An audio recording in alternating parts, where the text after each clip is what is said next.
And one other point of interest you may wish to note is the fact that the new leadership of the Governors Forum instituted an action, fresh action, even when the federal government was indeed acting on the basis of the judgment of the Supreme Court. They now embark on a fresh legal suit, challenging the payment, challenging the previous agreement, challenging the indemnity, and the court dismissed their application. Their case was dismissed by the Federal High Court. So that is the foundation.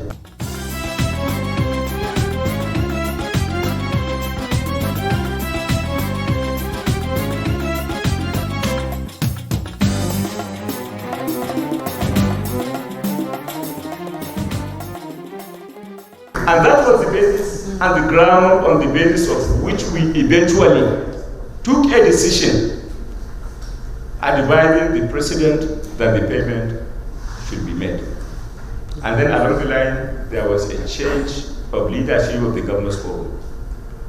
And all the noise making that is now being generated arriving from the Governors Forum is not only unjustified, but indeed a clear case of indeed absence of defense.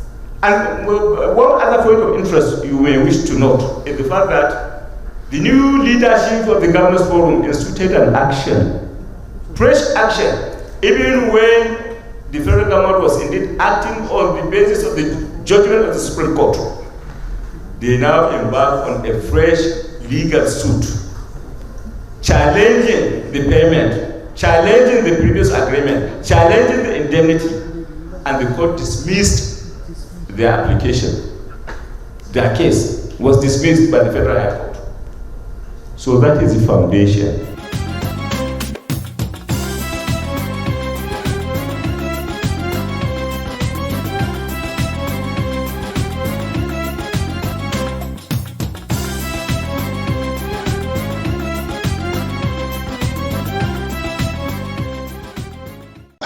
I feel very morally burdened to be discussing this thing all over again, because this is a matter that's sub judice.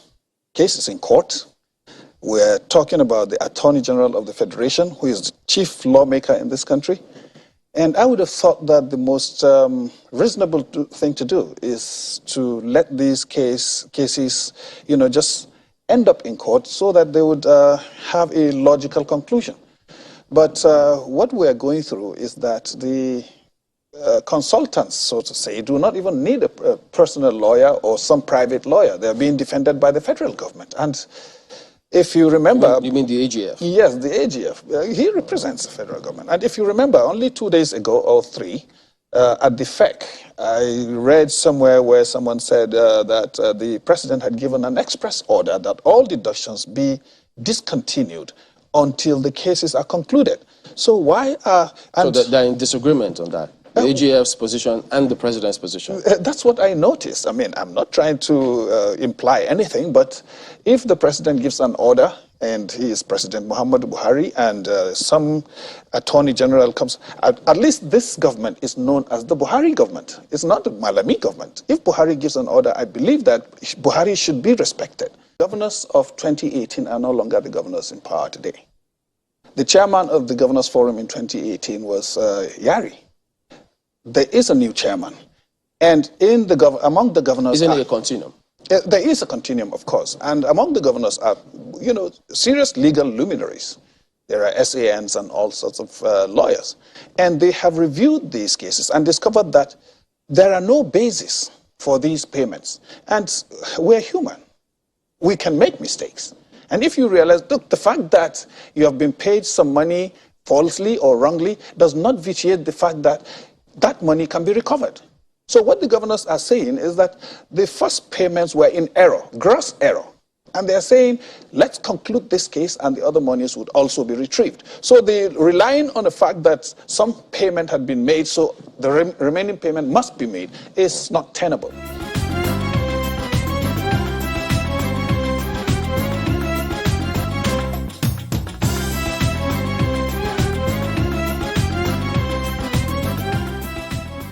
I hate to say that is untrue.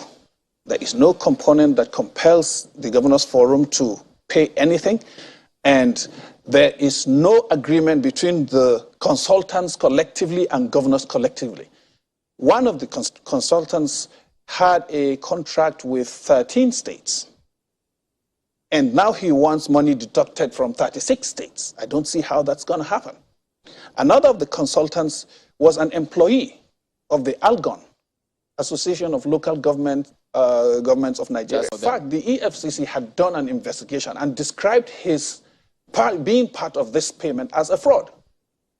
Besides that, another lawyer is also accusing him of fraudulently using his efforts to collect money from the AGF. So there are all sorts of cases surrounding this matter, and I believe that the most responsible thing to do is to allow these things to go to whatever court. One of the consultants had also been to the Supreme Court and lost this case. So he's still now expecting that payments will be made to him, and he's part of this $480 million.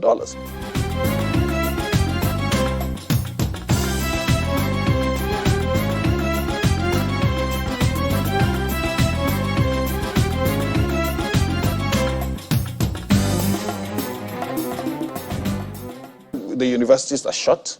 A lot of people have not been paid their pensions. And some, juggernauts somewhere are expecting that the federal government would give them $480 million from states' money. Remember that this money is not just kept aside to pay this $480 million. No, the Paris-London money has been expended. These consultants and their attorney general, because this is not the attorney general of the Federal Republic of Nigeria anymore, for him to be defending private concerns, they're expecting these monies to be deducted from state accounts at source over, I think, 52 or 58 months. So that's, unheard of. That there is no evidence of work done. That's what the Governors Forum is asking for. Please, present evidence of the work you had done. Some of them said they had constructed primary health care institutions around the country. Others said they have constructed boreholes. These are physical things that you can show.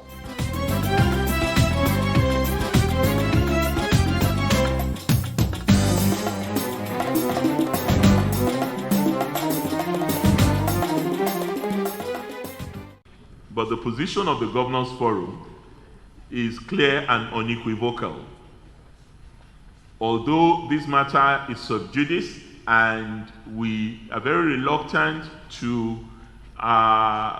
get in the way of a matter that is still being pursued in the courts, we're constrained by the manner in which the Honorable Attorney General has been going around various media houses and purporting to create the impression that this is a liability to which governors have committed themselves to and agreed to, even though he is very much aware that that's not the case. And we reject all of the claims that he has made on these issues, and we also insist that states will not give up on insisting that these purported claims are fraudulent and will not stand as far as governors are concerned. The question that some of us are wondering, yes, there could possibly have been a transaction between the Governors Forum and some consultants, is the fact that the passion, the zeal with which the Honorable Attorney General and Minister of Justice is pursuing the payment of this sum seems to suggest that there is an interest beyond the public interest, because the Attorney General is the defender of the public interest. What is the public interest involved in this? At the time, most of these states are unable to pay workers their salaries, unable to pay retirees their pensions or gratuities, unable to fund even minimal capital expenditure. So what exactly Did the consultants recruit the Honorable Attorney General as their counsel to make sure that this money gets back to them? And the Governors Forum, the letter written by the Ekiti State Governor, is suggesting that the case they went back to court to see if they can set aside whatever judgment that was earlier entered. If we are discussing the rule of law, I believe the Honorable Attorney General should allow that process to run to its conclusion so that you don't overreach whatever information or whatever the decision of the court should be.